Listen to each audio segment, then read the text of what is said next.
Our next speaker is a key thought leader in the field of digital transformation, retail operations, and customer relationship management. Gaetano is an international leader with a record of senior executive level experiences in the luxury, fashion, retail, and consumer goods industries. He is responsible for Ray-Ban overall direct-to-consumer strategy and execution, including the development of Ray-Ban direct store channel, global e-commerce business, and omni-channel scenarios. He will be speaking about Ray-Ban.com and how customization and augmented reality enhance the shopping experience to meet consumer demand. Please join me in giving a big welcome to Gaetano Sodo.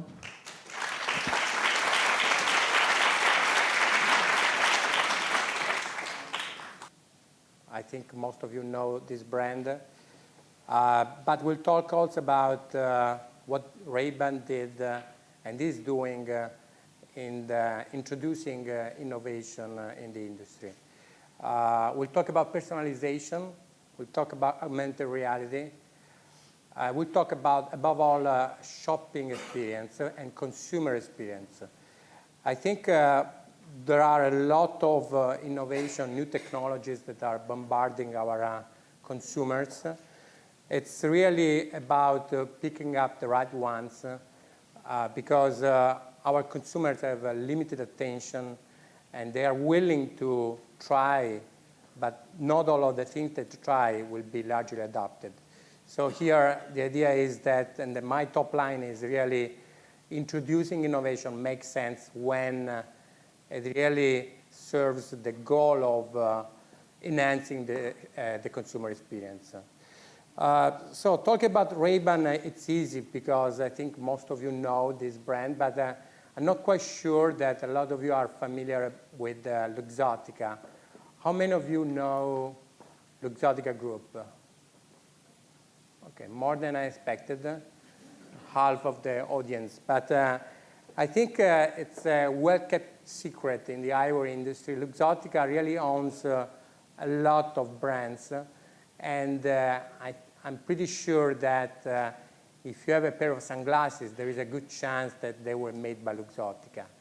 Luxottica is an Italian company that was founded more than 50 years ago by Leonardo Del Vecchio, and it owns more than 45 brands, and it's really a big reality in the world. It runs the business in 130 countries, and Italy is for Luxottica just 3% of the total revenues. So you can imagine how big is the presence in the rest of the world. There is, of course, a lot of manufactured frames every single year, so millions of sunglasses that go on your faces. And we employ 77,000 people, serving more than 80 million customers. In terms of turnover, so revenues, Luxottica is an 8 billion company, of which more than 60% is retail business. So we actually have a lot of stores, especially in North America, more than 7,000 stores. And this allows us really to get in touch with the consumer and really create a relationship directly with them. This is the brand portfolio. As you can see, we have a few own brands. Ray-Ban is for sure the most popular, but also others like Oakley, for example, and Persil are very well-known brands. And then we have an array of licensed brands that span across the different segments of the industry, going from luxury, fashion, lifestyle, sports, and so on. So definitely a big reality in terms of the eyewear industry. So talking about Ray-Ban, this is the campaign, the latest campaign that we are going to launch to the market. The Never Hide is really what we mean by the brand. So the idea is that you have never hide yourself because the most fashionable thing is you.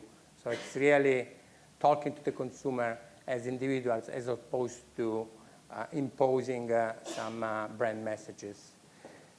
So let's talk a little bit about this brand.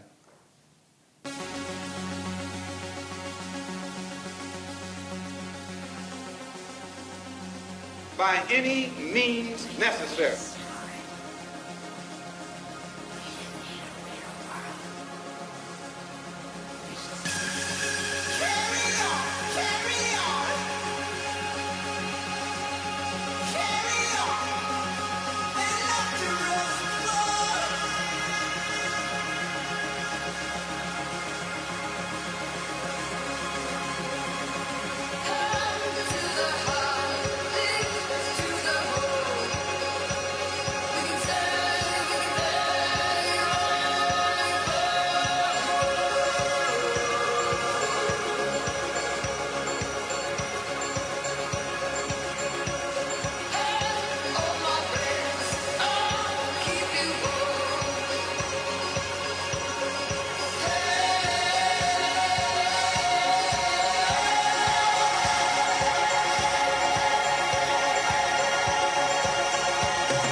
This is what we do.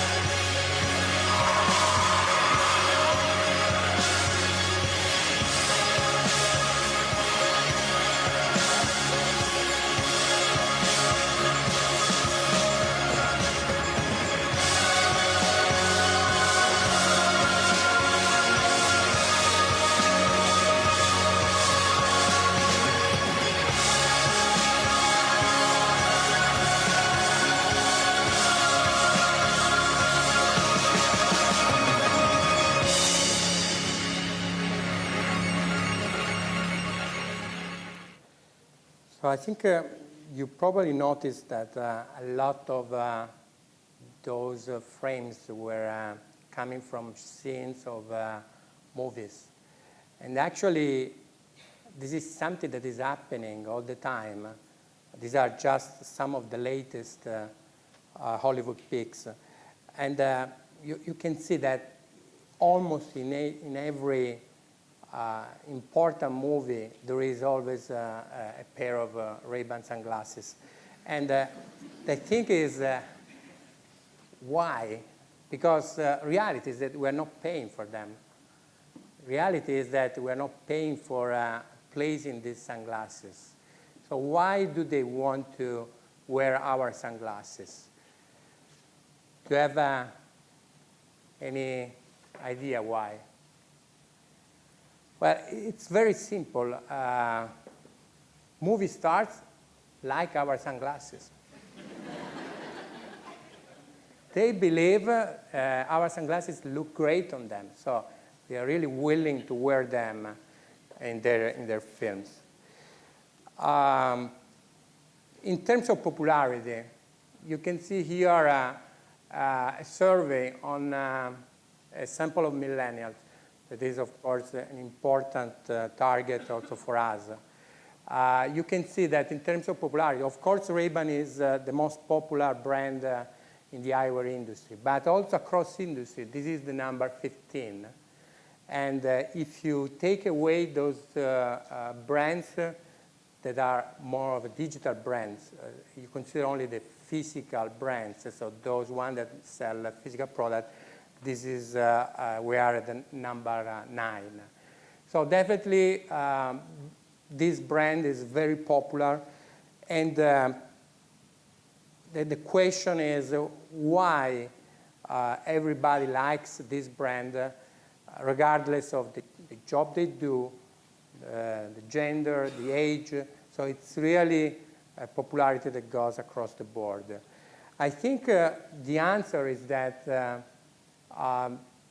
we tried, and This brand was established in 1937. And since then, these values were pretty much the same. We never changed those values. So you can easily recognize when you think about Ray-Ban the fact that they are authentic. You think about coolness, icons, timeless as opposed to fashion. We don't want to be a fashion brand. Courageous, so really daring, trying to do something bold. And, but also quality and function. I think a lot of comments is about, okay, Ray-Ban must be good because they have good quality. So it's something that is recognized by our consumers. So how Ray-Ban.com can serve this brand? What we have tried to implement here is a destination for our fans. What we really want is really to create a place where our consumers can find not only information and whatever they need to know about the brand, but also a celebration of the product, but also a way to get engaged with the brand. So a two-way connection, relationship that goes beyond the digital world. And as e-commerce, we play a big role for the digital Ray-Ban world. We are now operating in 21 countries. We used to have a presence only in the US a couple of years ago. Now we've just opened in 2 years about 20 countries. So Europe with 16 countries, China, Japan, and also Brazil that is really on the rise. In terms of the value proposition that we want to offer on this website, I think the starting point is really the consumer. As I said before, introducing innovation makes sense only if it's what consumer wants. And the consumer experience we want to provide should be aligned with their desire, but also with the tone of voice they expect from Ray-Ban. And what we think that consumer wants from us is, first of all, we inspire them with storytelling and new product innovation. Once we have inspired them and created the demand, they want to have it as soon as possible. So help me find it very quickly. But they also want to get the ownership of the brand. They really want to say something because they are very familiar with the shapes we have that we carry in our assortment. For example, Wayfarer, and a few others that are the icons that you very well know, like the Aviator, for example. But they really want to get the ownership of this product and personalize it. So we want to offer what they really want. This is a trend that is really cross-industry. Before working for Ray-Ban, I used to work for Nike. And Nike is probably one of the first experience of customization that was already offered in '99. Since then, I've seen that it's really a trend that is becoming almost a must for all the big brands. And when I joined the Ray-Ban, the first thing that I did was really introducing the customization. So we'll talk about that. But once we really find a way to provide the product that our consumer want, they want it immediately. So we need to make sure they receive it as soon as possible. So a big challenge also to reach them wherever they are. And once this has been done, I think that the relationship is not over, it's just started. So let's make sure we listen to what they say. Let's make sure we remind them. Let's make sure we remember and we act based on the feedback that we get from them. So this is a closed loop that will translate into new inspirational stories, hopefully.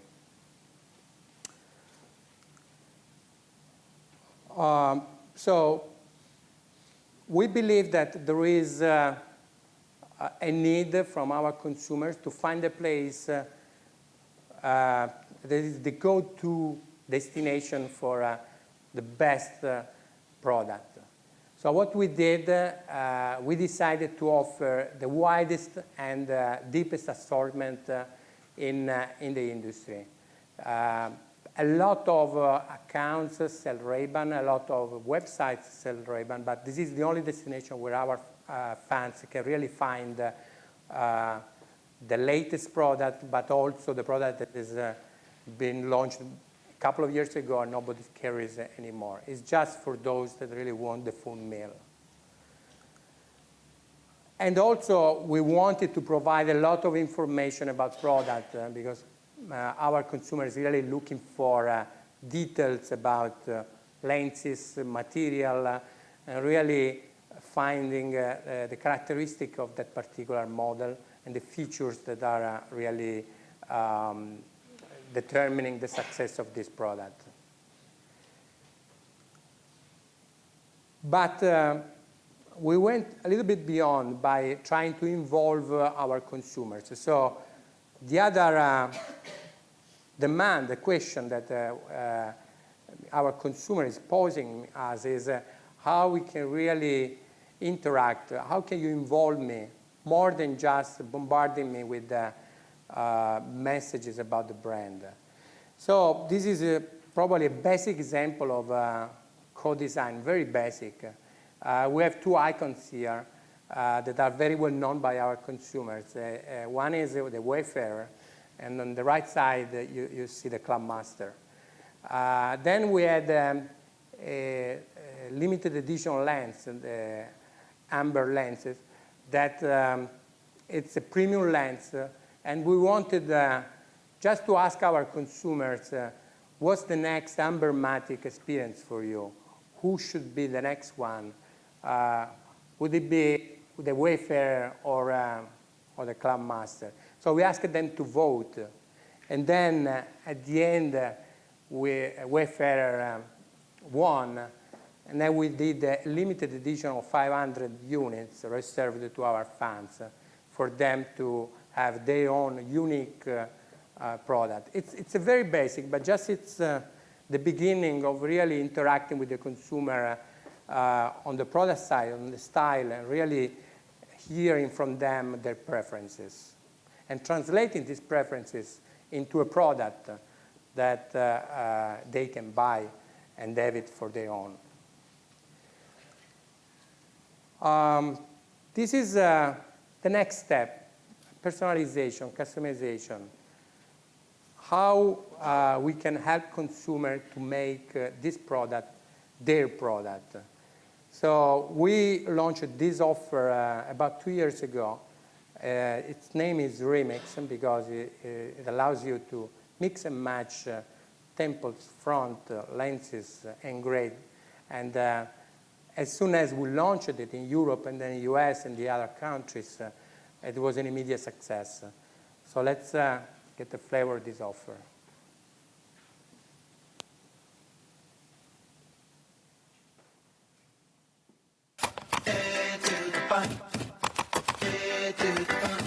It's the music that we choose.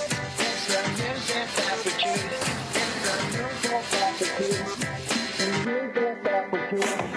The world is spinning too fast. I'm fine that Nike shoes to keep myself tethered to the days I tried to lose. My mama said, slow down, you must make your own shoes. Stop dancing to the music. I've got gorillas in a happy mood. Keep my groove on.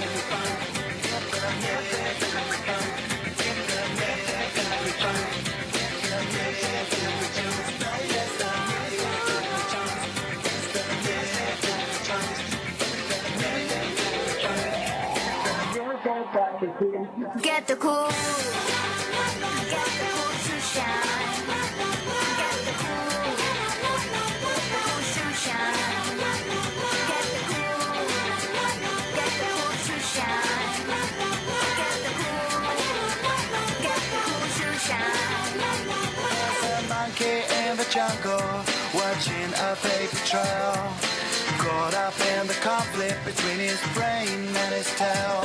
And if time's elimination, then we got nothing to lose. Please repeat the message, it's the music that we choose. Okay, this was about Remix. So it's an offer that has been very successful so far. What we really offer is the possibility to do your own pair of sunglasses, choosing between a lot of lenses, models, and this is made in Italy and then shipped all over the world with a service level that is amazing, because you can get your pair of Remix sunglasses if you are in New York, made in Italy, in Sedico, which is in Veneto, in only 2 or 3 days. If you are in New York, you order on Sunday, you get them on Tuesday or Wednesday. So it's an unbelievable service for them. There are endless combinations, very easy, intuitive experiences. So we try to be very essential in the user experience. And of course, there is the superior service level and quality of the made in Italy. We'll skip the next one. That is about Remix prints. That is something we can talk a little bit about in the break if you want. But there are new waves of Remix coming up. So we're offering the graphic patterns, and eventually we'll offer the possibility to our consumers to do their own graphic pattern by playing on the website. So user-generated patterns that you put on your pair of Wayfarer, having your own unique pair of sunglasses. The next thing, and I think I have only 5 minutes, so I wanted just to make sure I don't miss the possibility to talk about another thing that we have just introduced. One of the big issues we have when trying to offer a consumer experience online is the fact that you never know how these sunglasses will fit on your face. It's very difficult to have an idea. And there are a few things you can do. You can offer the home try-on, but it's a bit of a cumbersome process. So ideally, if the technology works here, would really help you if we can offer the possibility for you to see how it looks in a very easy way when you choose among different sunglasses. And so we bought a company last year that has this technology that is based really on the scanning of Welcome to the 3D Fit experience. This app creates a 3D model of your face so you can virtually try on thousands of different glasses and sunglasses. You can adjust them, pick a few favorites, and even ask friends to vote on what looks best on you. Because it's not about finding glasses that look good, it's about finding glasses that look good on you. So the way it works, it's really about scanning your face through a webcam, and then there are renderings of the different products that are matched with your face, so that you can see that the effect is really very good, and it really feels like you're wearing your own sunglasses. So to see how we use this technology on Ray-Ban.com, I'll show you the app that we developed as Ray-Ban. And this is me, for lack of a better model, I know. And you can see here that you can browse the sunglasses on your face, not just as a product page. You choose one.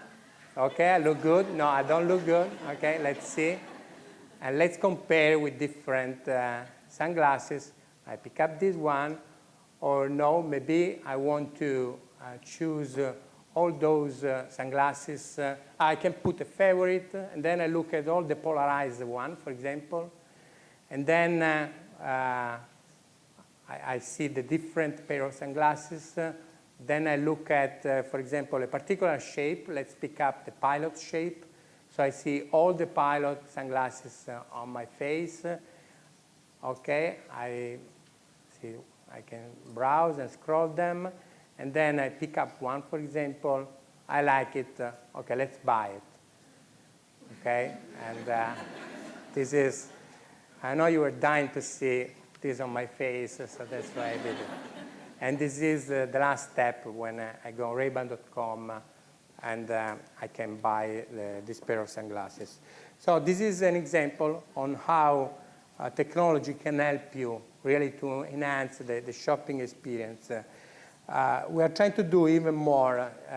We have launched some partnership. One is glass. You heard about that for sure, and you will hear more in the future. We are also working with other partners in the field of the wearable devices. The idea is that the two different industries, eyewear industry and the technology industry, will start converging sooner or later. And we want to be prepared for the time where this will become a way to interact with these new accessories. So it's definitely a future. We don't know how far away it's going to be, but definitely it's something we need to get prepared for. So that was it. I think it was really, the idea was really to show you a few examples of what we're doing in terms of introducing innovation to enhance our consumer experience. And with that, I think I will pause for a few questions, if any. Thank you very much for your presentation. I was very impressed with the amount you're doing in the digital space. Luxottica is a vertically integrated company from production to distribution, and I think that 9 people out of 10 here would have encountered the Ray-Ban brand in sunglass hut shops, in airports and high traffic areas. And none of that is advertised in the sunglass hut shops. How much pushback are you getting internally, or how much politics is involved in protecting the physical distribution channel versus what you're showing us here? Well, actually, it's the opposite, because everybody wants it. But the idea is really to keep it exclusive to Ray-Ban.com and Ray-Ban stores for the time being, and then gradually expand this offer also to the other channels in different forms, because we believe that this is a way will allow the Ray-Ban brand to talk with the consumer. So we believe we want to keep it for the brand initially, to make sure we have the right connection with the consumer without any interface. Once this offer is consolidated, some part of this offer will also be extended to our stores of Sunglass Hut, but also all the other stores, the other chains like LensCrafters and so on, and to a certain extent also to some of our accounts, in order to make sure that the consumer experience is delivered accordingly. We just want to make sure that, and we are very sensitive to holding this relationship with the consumer in the first baby steps, to make sure that the awareness of this offer is created, is very well known in the market, and then can be expanded also to the other channels. We have another question there. Really good presentation. Thanks for that. One of the things that we are looking at is digital and physical stores, and you showed that in your presentation. I think it was in China. What was your key takeaways from using digital in a physical space? Okay, so what I can tell you is that we are developing a concept for Ray-Ban stores. We actually have already a store in Covent Garden, so if you want to visit it, you're really welcome. It's not necessarily a store that I would say it's already digitally integrated. It's a very classic store very iconic, pretty small, not a lot of possibility to showcase these omni-channel scenarios. But we've just developed a new concept for Ray-Ban stores, and we're going to open in July in Soho, New York. So what I tried to do in this new store is really to create the basis for some of these digital scenarios. The most obvious one is, of course, bringing bringing Remix into the store, offering an even more personalized and one-to-one experience, offering advice to the consumer that wants to remix, and maybe offer an exclusive way to play with material, lenses. So we are preparing some nice scenarios there, so if you happen to be there in July or after, I think you'll have some fun. Thank you.